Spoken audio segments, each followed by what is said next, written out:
وہ سب نہیں دیکھا تھا جو میں نے اپنی زندگی میں آزمایا تھا۔ مجھے یقین ہو چکا تھا کہ میری زندگی میں آنے والا ہر مرد ہی خراب ہوگا، بے وفا ہوگا، کبھی بھی وہ میرے لیے اچھا نہیں ہو سکتا۔ میرے ابا نے میرے بچپن میں ہی دوسری شادی کر لی تھی اور وہ دورانیہ میری ماں کی اور میری زندگی کا تلخ ترین دورانیہ تھا۔ اس وقت ہم نے بہت مشکلات دیکھیں۔ اماں کے پاس صرف میں تھی۔ ابا نے دوسری بیوی کو لا کر اماں کے سر پر مسلط کر دیا اور کہا، خبردار اسے کچھ کہا تو میں تمہیں برداشت کر رہا ہوں، تمہاری بیٹی کو برداشت کر رہا ہوں، کافی ہے، اس سے زیادہ میرے صبر کا امتحان مت لینا۔ جبکہ اماں ہکا بکا سمجھنے کی کوشش میں ہلکان ہوئے جا رہی تھی کہ ان سے غلطی کیا ہو گئی جو شادی کے 4 سال بعد ہی ان کا شوہر دوسری شادی کر آیا۔ سوتن نے اماں کو اس گھر سے نکالنے کے لیے ہر جتن کر دیا، مگر اماں کے نہ آگے کوئی تھا نہ پیچھے کوئی۔ وہ بھی ڈٹی رہیں اور وہ سب کچھ برداشت کیا جو اس عورت نے اماں کے ساتھ کیا۔ کچن کو وہ تالا لگا دیتی اور ہم دونوں ماں بیٹی بھوکی بیٹھی رہتی۔ پھر اماں نے کپڑے سلائی کرنا شروع کر دیے اور ان سے جو پیسے آتے تھے مجھے بھیج کر ہوٹل سے 2 روٹیاں اور تھوڑا سا سالن منگوا لیتی تھی۔ اس بات پر بھی سوتن کو اعتراض تھا اور جیسے ہی ابا گھر آتے وہ ان کے سامنے مظلوم بن کر کہتی، یہ دیکھیں مجھے جلے آلو پکا دیے اور خود دونوں ماں بیٹی ہوٹل سے کھانا منگوا کر کھاتی رہتی ہیں۔ ابا اماں کو گھور کر دیکھتے اور جو خرچ دیتے تھے اس سے بھی ہاتھ کھینچ لیا کہ میں تمہاری عیاشیوں کے لیے نہیں کماتا ہوں۔ میری من پسند بیوی یہ جلی کٹی چیزیں کھائے اور تم اپنی نحوست کی ماری بیٹی کے ساتھ مل کر ہوٹلوں کی عیاشیاں کرو۔ اماں نے نہیں بتانا چاہا کہ اگر یہ نہ کریں تو کھائیں کہاں سے، کیونکہ کچن پر تو آپ کی بیوی کا قبضہ ہے۔ اگر میں الگ بھی کھانا پکانا کرتی ہوں تو اس کے لیے 100 چیزیں چاہیے اور وہ چیزیں پیسوں سے آتی ہیں جو کہ میرے پاس پہلے ہی نہیں ہیں۔ چلو ہوٹل سے 2 وقت منگوا لیتے ہیں، اس میں نہ پکانے کی جھنجھٹ ہوتی ہے اور نہ ہی کسی کے تانے تشنے۔ مگر ابا تو اس کی سوتن سے بھی بڑھ کر نکلے۔ ہمارے محلے میں ارد گرد جتنے بھی ڈھابے یا ہوٹل تھے وہاں روز اپنی دوسری بیوی کو لے جاتے اور کھانا کھا کر ادھار کھاتا کھلوا لیتے اور پھر ان کے پیسے ہی نہ دیتے۔ جب میں پیسے لے کر کھانا لینے جاتی تو ہوٹل کے مالک مجھے کہتے، اپنی امی سے کہو پہلے ہمارے کھاتے کلیئر کریں پھر ہم کھانا دیں گے۔ اماں نے انہیں بہت سمجھایا کہ وہ میرے شوہر کا کھاتا ہے، ان کے ساتھ آپ کا الگ سے حساب ہے، ہمیں تو کھانا دیں، مگر ہم پیسے بھی نقد دے رہے ہیں۔ ابا نے یہ سب کچھ جان بوجھ کر کیا تھا کیونکہ وہ سارے ہوٹل والوں کو روک تو سکتے نہیں تھے، سو انہوں نے اپنا دماغ لڑا کر ایسی چال چلی کہ سارے ہوٹلوں والوں نے ہمیں کھانا دینا بند کر دیا۔ اوپر سے گھر میں ابا کی دوسری بیوی نے بھی مرغن غذائیں پکانا شروع کر دیں اور وہ مجھے سامنے بٹھا کر چٹخارے لے لے کر کھاتی۔ اماں جب ابا سے شکایت کرتی تو وہ کہتے، اب کیا ہوا ہے، تمہارے پاس تو بہت پیسہ ہے نا، تو جاؤ کھاؤ ہوٹلوں سے کھانا، اب کیوں تڑپ رہی ہو۔ اس وقت ہمارے پاس اتنے پیسے بھی نہیں تھے کہ الگ سے کچن کا سامان ڈلوا سکتے، سو اماں جو 2 دن میں 1 جوڑا سیتی تھی انہوں نے 1 دن میں 2 جوڑے سینا شروع کر دیے۔ تقریباً 15 دن ہم لوگوں نے کچھ چاٹ پر گزارا کرنا تو کبھی سموسوں سے۔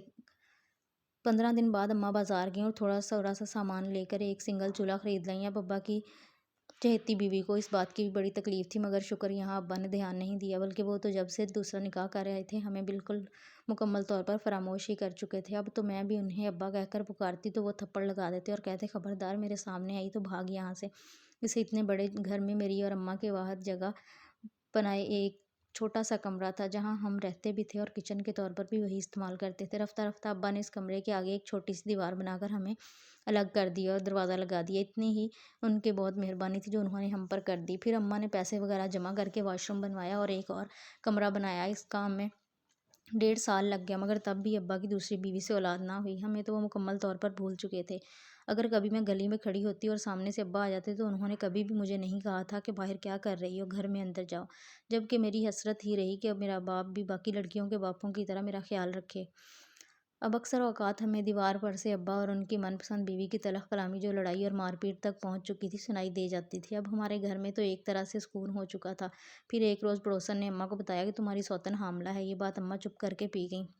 پھر مجھے بڑی نفرت محسوس ہوئی کہ اب ابا ان بچوں کو وہ ساری محبت دیں گے جو میرے حصے کی تھی اور مجھے کبھی نہیں ملی۔ یہی چاہتے مجھے رات بھر سونے نہیں دیتی تھی، مگر اماں نے سمجھایا کہ جس کے نصیب کا جو ہوتا ہے وہ اسے مل کر رہتا ہے، تب جا کر سکون ہوا تھا۔ مگر پھر ایک روز پتہ چلا دوسری بیوی کے ہاں بھی بیٹی ہوئی ہے اور اس کے بیٹی پیدا کرنے پر ابا نے اسے بھی طلاق دے دی ہے۔ یہ خبر بڑی حیران کن تھی، یعنی ابا نے صرف بیٹے کی خاطر اس نکچڑی عورت کو برداشت کیا تھا اور رب نے بدلے میں پھر ایک مرتبہ بیٹی کی نوید سنا دی تھی۔ یہ ہوتا ہے جیسے کو تیسا۔ طلاق پر اس عورت نے وہ بچی وہیں چھوڑی اور بڑے مزے سے حق مہر لے کر چلتی بنی۔ ساتھ ہی ابا نے اس کی محبت میں آ کر جو گھر اسے دیا تھا اس نے وہ بھی بیچ دیا۔ اب ابا کا حال یہ تھا کہ چھپانے کو